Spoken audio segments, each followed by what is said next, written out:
ඔන්න ඔයාලගේ study coach විදිහට පළවෙනි වීඩියෝ එක කරමු. හරි? අපි අද කතා කරමු අපේ මේ ස්ටඩින් කොහොමද ඉන්ට්‍රෙස්ටිං කරගන්නේ කියලා. හරි? මොකද අපි ස්ටඩින් ගැන හිතනකොටත් අපිට oh my god it's boring කියලා හිතනවා නම් අපිට ඒක කරන්න හිතෙනවද? නෑනේ. අපි එතකොට මොන වගේ දේවල් වලින්ද අපේ මේ ස්ටඩි එක මොටිවේට් කරගන්න කියලා බලමු. මම ඒකට හැදුවා පොඩි නිමොනික් එකක්. ASM. ASM. හරි? අපි මුලින්ම අපේ letter A එක ගැන කතා කරමු. A stands for aim, right? Okay.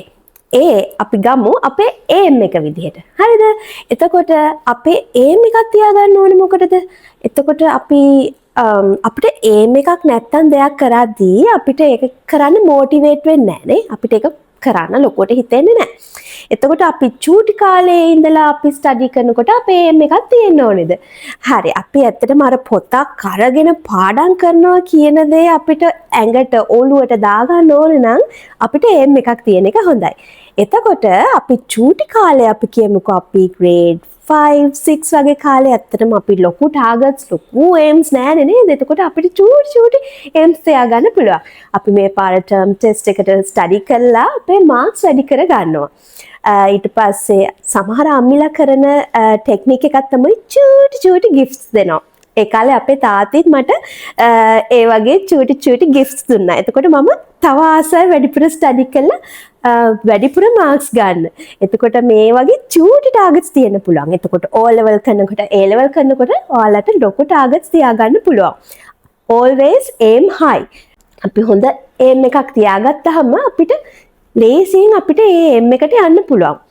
අපි ඔයාට හැම වෙලේම කියන්න ඕන දෙයක් තමයි අපිට හැමදේම හොඳට වෙන්නත් පුළුවන්. සමහර විට දේවල් ඉතාම හොඳට නොවෙන්නත් පුළුවන්.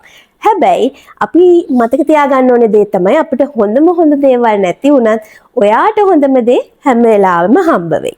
හරි? ඕකේ. එතකොට ඒක තමයි අපේ aim එක. right? ඊට පස්සේ S. What is this S? Your study setting, right? ඔයා පාඩම් කරන තැන. ඔයාට මේ වටේ පේනවා නේද? ටෙඩීස්ලා ඉන්නවා, ඩෝල්ස්ලා ඉන්නවා. මේක මගේ බබාලා දෙන්නගේ ස්ටඩි රූම් එක. එතකොට මේ විදිහට තමයි ඇත්තටම මමත් පොඩි කාලේ ස්ටඩි කරේ. මගේ ගාව මේ වගේ ගොඩක් ඩෝල්ස්ලා ගොඩක් ටෙඩීස්ලා ගොඩක් හිටියේ නෑ. හැබැයි ලොකු එක ටෙඩියයි ලොකු එක ඩෝල්. ඒ දෙන්න තමයි මගේ ස්ටඩි පාර්ට්නර්ස්ලා වගේ මගේ ළඟින් හිටියේ. එතකොට අර ඔයාලට ආස තැනක් තියෙනකොට ඔයාලට එතනට ගිහින් ඉන්නත් ආසයි නේද? එතකොට අනිත් ඒ තමයි ඔයා එතනට යනවා නම් ස්ටඩි කරන්න. එතකොට අපේ බ්‍රේන් එක දන්නවා this girl is going to study now. හරි? ඒ වගේ අපේ බ්‍රේන් එක පොඩ්ඩක් එයාගේ සෙටප් එක හදාගන්න පාඩම් කරන්න. බොයිස්ලාට නම් මෙයාවලව තියාගන්න බෑනේ නේද? So you can have your dream car or a lovely post එකක් තියාගන්න පුළුවන් ලස්සන. හරි? ඒ වගේ දේවල් ඔයාලට කරන්න පුළුවන් ඔයාගේ ටේබල් එක ළඟ. හරි? අනිත් දේ තමයි අපේ last M, right? Mindfulness, right? අපේ මනස හොඳ ක්ලියර් තියෙන්න ඕනේ අපි ස්ටඩි කරනවා නම්. ඔයාලා නිකන් හිතන්නකෝ අපි පාඩම් කරන දෙයක්. ඊයේ අපි ආපහු පොත ගන්නකොට ඒ පාඩම් කරපු දේවල් වලින් චුට්ටක්වත් මතක නැත්තම් ඔයාලට ආයි පාඩම් කරන්න හිතෙනවද? නෑනේ, කම්මැලි හිතෙනවා. මං ඊයේ පාඩම් කරපු දේත් මට පොඩ්ඩක්වත් මතක නෑ. හරි?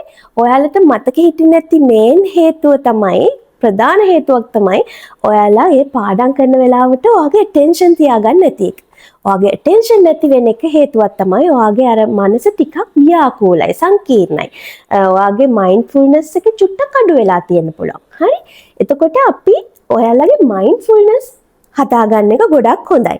අපි කියමුකෝ breathing techniques වෙන්න පුළුවන් ඒ වගේ. චූටි දෙයක් වෙන්න පුළුවන්. පොඩි concentrate කරන මෙතඩ් එකක් වෙන්න පුළුවන්. අපි ඒවත් ඉස්සරහට කතා කරමු. හරි? එතකොට ඔයා ටිකක් ඔයාගේ සිහිය එක තැනකට ගන්න ඕන ඔයාගේ ස්ටඩි එක කරන්න කලින්. හරි? මේ ස්ටෙප්ස් තුන අපි මුලින්ම ෆලෝ කරමු. හරි? ඔයාලා දැනටත් මේවා අනිවාර්යෙන් කරනවා වෙන්න පුළුවන්. ඇත්තටම මේ මයින්ඩ්ෆුල්නස් කියන එක නම් තව හොඳට තියෙන එක ඔයාලට ගොඩක් ලොකු හෙල්ප් එකක් වෙනවා ඔයාලගේ ස්ටඩීස් වලදී. මොකද මතක තියාගන්න එහෙම හරි ලේසියි එතකොට. හරි? හරි. එහෙනම් අදට වීඩියෝ එක ඇතිනේ නැත්තම් මේක ගොඩක් දිග වුණාම ඒකත් කම්මැලිනේ නේද? හරි. ඕකේ. එහෙනම් ආපහු ගිහින් එන්නම්. අපි මේ වගේ ස්ටඩි ටිප්ස් එක ආපහු හම්බ වෙමු. බයි.